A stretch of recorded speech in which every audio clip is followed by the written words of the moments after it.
I'm making the Eminem video. I swear I'm making the Eminem video, and I also apologize for the 4 week long break I took. I just didn't have the passion to make any videos at the time. I um and I also have the Kanye retrospective and the Beatles retrospective in the works. So you just need to be patient. I assure you it's coming out. Um in any case, today we're talking about Fight Club, a movie which is really great, but has a rabid fan base. Picture it like this: one of my friends has an unhealthy obsession with testosterone. Like when we go to the gym, he has an insistence on checking himself out in the mirror and saying, "Shit, I want to build like Tyler Durden." And I'm about to report this guy to the Department of Homeland Security. I swear to God.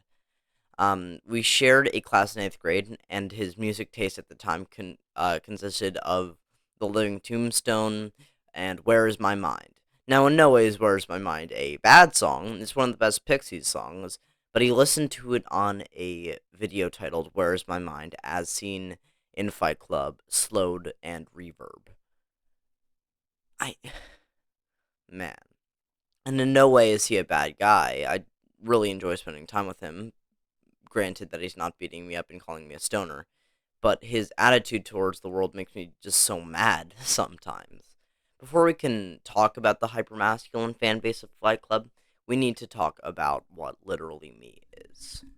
I actually spoke about this recently in the taxi driver video, but I feel like I should say something a little more in depth about it. In the vast world of storytelling, characters play a pivotal role in captivating audiences and creating connections. One character archetype that has gained significant popularity in recent years is the literally me character. This character type resonates with audiences embodying relatable traits, experiences, or quirks that mirror aspects of their own lives. Um, the literally me character is a fictional persona that represents relatable qualities, situations, or even flaws that align closely with those of the audience. This character archetype often exhibits an array of relatable tendencies, habits, or reactions that evoke a sense of familiarity and understanding.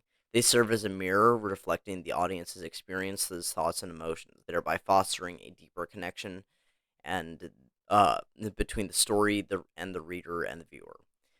The rise of the literally me character can be attributed to the increasing demand for relatability in contemporary storytelling. Audience seek characters that they can identify with, characters who navigate challenges, emotions, and dilemmas similar to their own. By embodying relatable traits, the literally me character bridges the gap between fiction and reality, creating a sense of shared experience that resonates deeply with a lot of people. The literally me character can possess a range of characteristics that make them instantly recognizable. This um is seen with characters like Patrick Bateman, Tyler Durden, Travis Bickle. And I'm gonna say right here, I hate people who were like, Little Willie me. It's like, um, these are when it comes to a lot of literally me characters, the majority of them originated not as sympathetic characters, but um as satirical characters. Patrick Bateman, for example, he is a satire on yuppies and people like that. And while a lot of people talk about Patrick Bateman, literally me, ironically, a lot of people unironically think that they're him, which I don't like. And they see what like Patrick Bateman or Travis Bickle or Fight Club talks about in the film, and they start to say things themselves that are misogynistic and racist and homophobic. And it's really funny. They see what they see what they see what they talk about in the film, and it's just so funny, like seeing kids in my old middle school be like, "Yo, guys, you won't believe this, but my pain is constant and sharp, and I do not wish for a better world for anyone." It's like it's people really think that they are literally a pathetic and psychotic serial killer. It's sad, it's really sad. You're people like people see these like psychotic, possibly schizophrenic serial killers of and they just resonate, like with Patrick Bateman. Like, he killed tons of prostitutes, and Morbius, like, it boggles the mind, like Base and Sigma and Literally Me. It's like, I don't get what they're talking about. I don't understand it. And like at the beginning of the whole thing, I was like, yeah, Travis Bickle and me, we the same guy.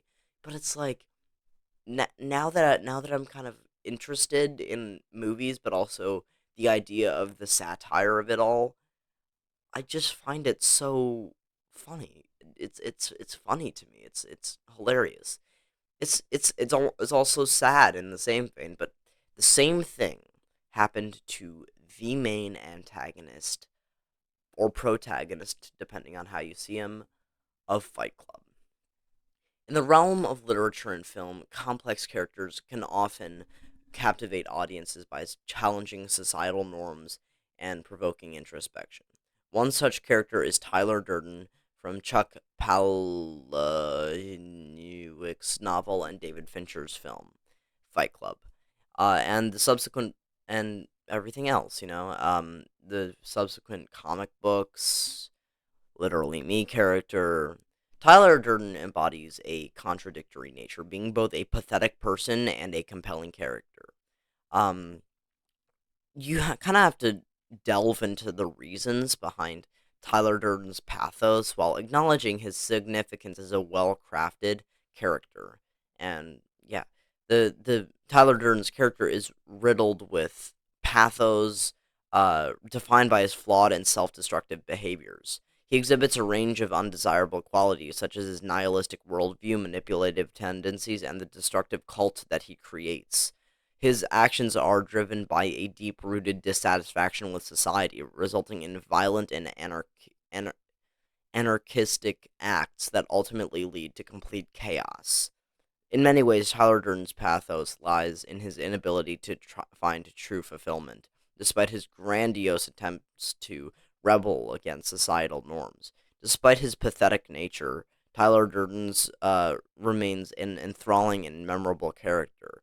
There are several reasons why he resonates with an audience and continues to be celebrated as a compelling figure. He possesses a charisma that draws people in, including the novel's protagonist, who I'm going to call the narrator. Um, he exudes confidence, challenges authority, and encourages self-discovery. It's all this like real Hustlers University type shit. Um, this charisma allows him to gather a dedicated following and inspires individuals to question their own lives and societal constraints. Tyler Durden represents a rebellious spirit that many individuals secretly yearn for. He challenges the consumerist culture and materialistic values that dominate contemporary society. By rejecting societal norms and advocating for self empowerment, Tyler Durden becomes a symbol of liberation and personal freedom. Tyler Durden's character raises thought provoking questions about the nature of identity and the complexities of the human psyche. He presents an alternative persona that challenges the protagonist's perception of self. This exploration of duality and fractured identity adds depth to the character and allows for philosophical contemplation.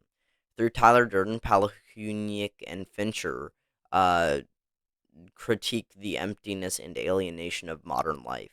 He exposes the hollowness of consumer culture and destructive consequences of unbridled masculinity, which is what we're here to talk about. Tyler Durden does so many things in this movie that are like just so hyper masculine. It's all like, oh my god, man. He is so strong and like disillusioned with consumerist society. And it's like, and for me, like that makes him almost a bad character in my opinion. It's like obviously like he's written well, he's acted well, everything about him is done well. But it's just like nowadays it's just such a tired thing because all these people are like, "Oh my god, I'm Tyler Durden. I hate consumerist society. Hey mom, is my bed from IKEA? Yeah, I'm gonna fucking kill you. It's like it's just so annoying at this point to keep seeing people who are like, consumerism, Ted Kaczynski. It's like those are just flat out annoying people. Um, and it's just incredibly misguided. And Tyler Durden is obviously a very charismatic persona of like symbolic rebellion, exploration of identity, and social commentary, but he just he is just so pathetic, and he's such a annoying person. You know, it, he does remain an enduring character whose complexity challenges to reflect on the world around us, but he is annoying.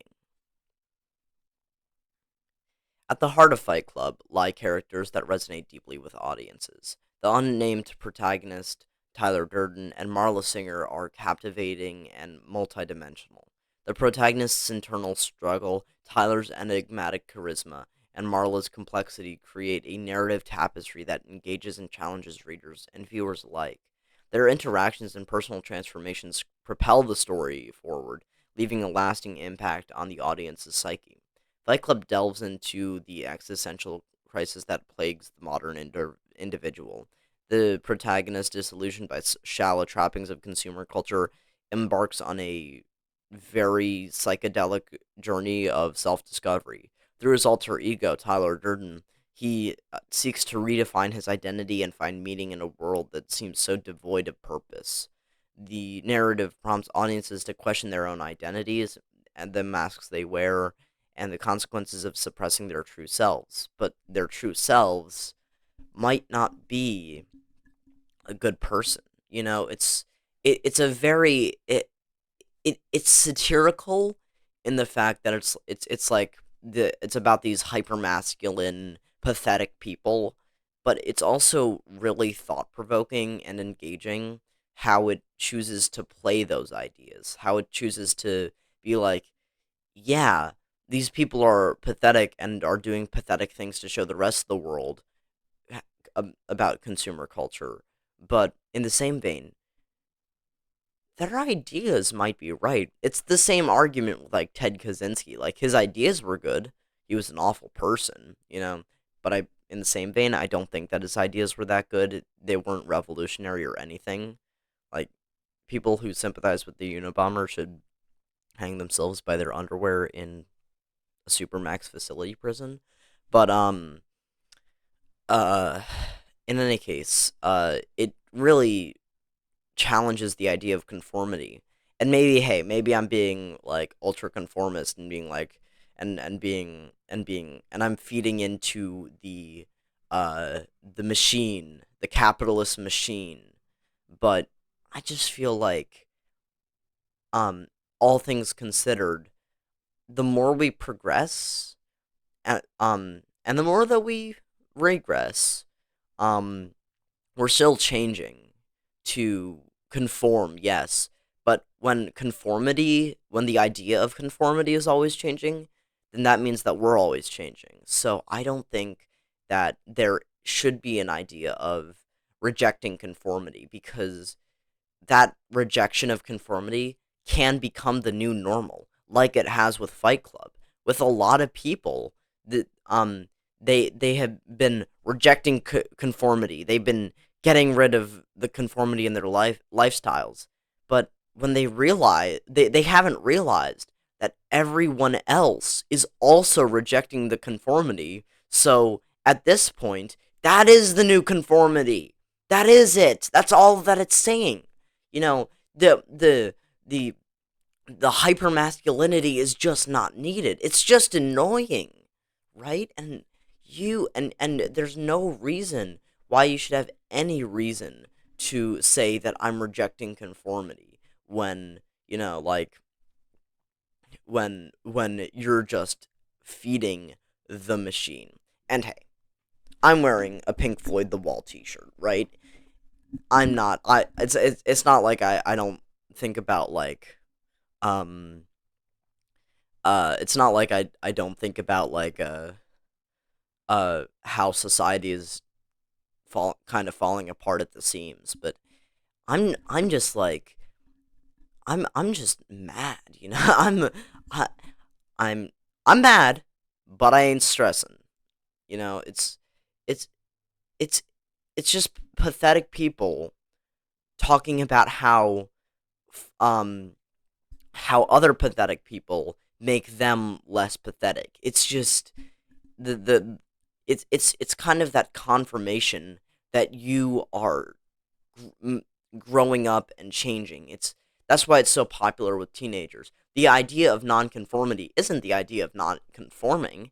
It's the idea of growing up and changing and having to be um having to be masculine for the idea that you have to do this, you have to do that to be an adult. It's something that's imprinted on us from a very young age that we have to look up to adults. But when that idea is so hammered home to us, and then we see these films about pathetic adults, and we're also just so easily manipulated, it's just sad. So, in conclusion, I like Fight Club. I do think it's a great movie. I hate the fan base, but the material is really, really good. I'm gonna give it like a 9 out of 10. I am working on my other videos. I promise you, I'm like halfway done with the Eminem retrospective. It's really just taking so much drain out of me. It's draining me, you know. It's like it's just becoming annoying at this point. But no, I promise I'll get to it. I have a lot on my plate right now with high school, my job. You know, it's just a lot. So I promise I'll get back to this as a I'll get back to this more. But right now, all I have to say is keep gooning, guys. Bye bye.